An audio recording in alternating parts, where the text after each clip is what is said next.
What if you could predict and shape your team's success with a simple equation? Well, in this video, we'll explore a behavior equation that can help you reveal how your leadership decisions impact team dynamics, team performance, and your own professional growth.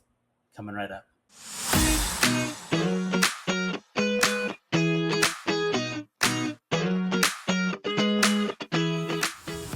What's up, everybody? Marcus Dudley here from the Rugged Leadership Academy, where I'm dedicated to helping you become the best leader you can be by making leadership models and concepts easier to understand and more practical to use. So let's get started.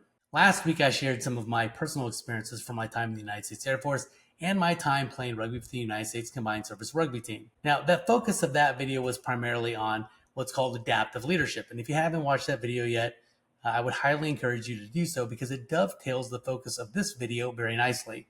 Now, today I want to talk a little bit about a psychologist named Kurt Lewin, who's considered to be kind of one of the godfathers of organizational development and whose theories and approaches have greatly influenced my own approach to leadership. Anyway, he formulated what is coined the Lewin behavior equation, which is behavior is a function of people plus their environment, or more simplistically put, B equals P plus E.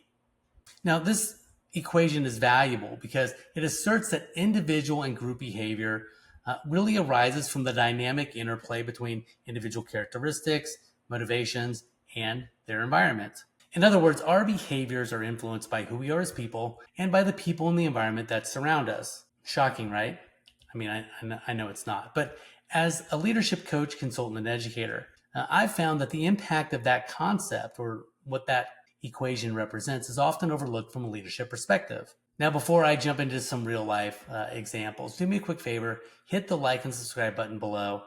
Your support really means a lot, and it goes a long way to tell the YouTube algorithm that this video is valuable and it should be shared with other people. So thanks in advance for your help with this. All right, so let me share a couple real life examples from a personal perspective. When I first went to college, I quickly made a lot of friends, and many of those friends were into playing video games and playing rugby and drinking and chasing girls. And we had a lot of fun and enjoyed a lot of success both on the field and in other social activities. However, that environment really didn't lead to the behaviors being developed that were necessary to enjoy academic success. Now, at the time, I knew that I was relatively immature and I was unmotivated, and I certainly wasn't all that interested in attending class. And so I surrounded myself with people who shared a lot of the same interests or lack of interest and traits. And so what were the results? Well, poor grades and a lack of progress.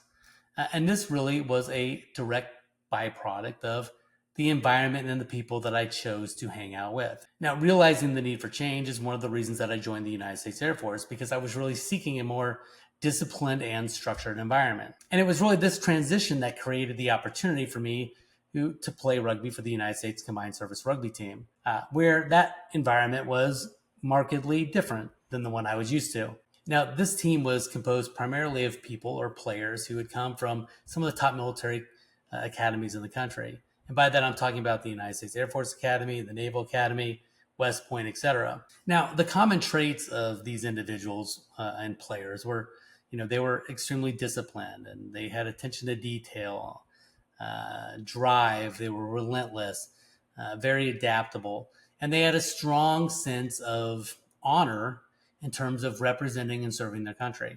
And it was this environment that was shaped primarily by the coaches and the players on this team that greatly influenced my own behavior and my attitude and my expectations. And it was really that environment and those people that had such a profound impact on my own personal and professional life and career. Now, with those two examples in mind, there are really two significant leadership lessons that I think anyone can learn by having a better understanding of the Lewin behavior equation. Now, the leadership lesson number one is that as a leader, you have significant control over the behaviors and the performance of the members of your team by creating the right environment and by selecting the right people.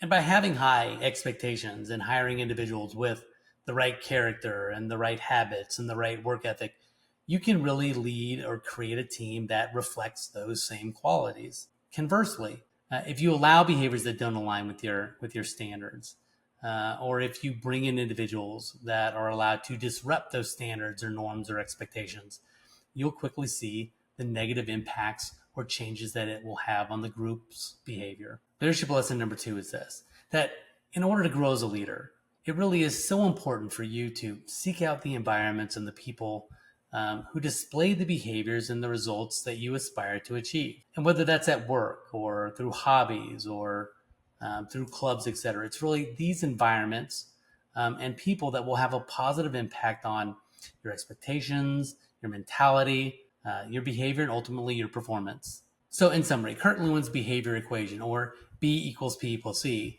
really reminds us that behavior is greatly influenced by both the people that we surround ourselves with and the environment in which we find ourselves in. And as a leader, you really do have control over the behaviors and the performance of the people in your group, because you have the ability to select the right people, and you have the ability to control the expectations and the norms and standards that influence the behaviors of the people within that environment.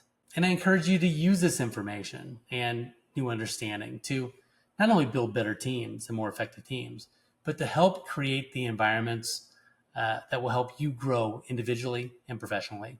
All right, if you found this video helpful, please like, share, comment, and subscribe to my channel below. And until next time, keep leading and keep learning.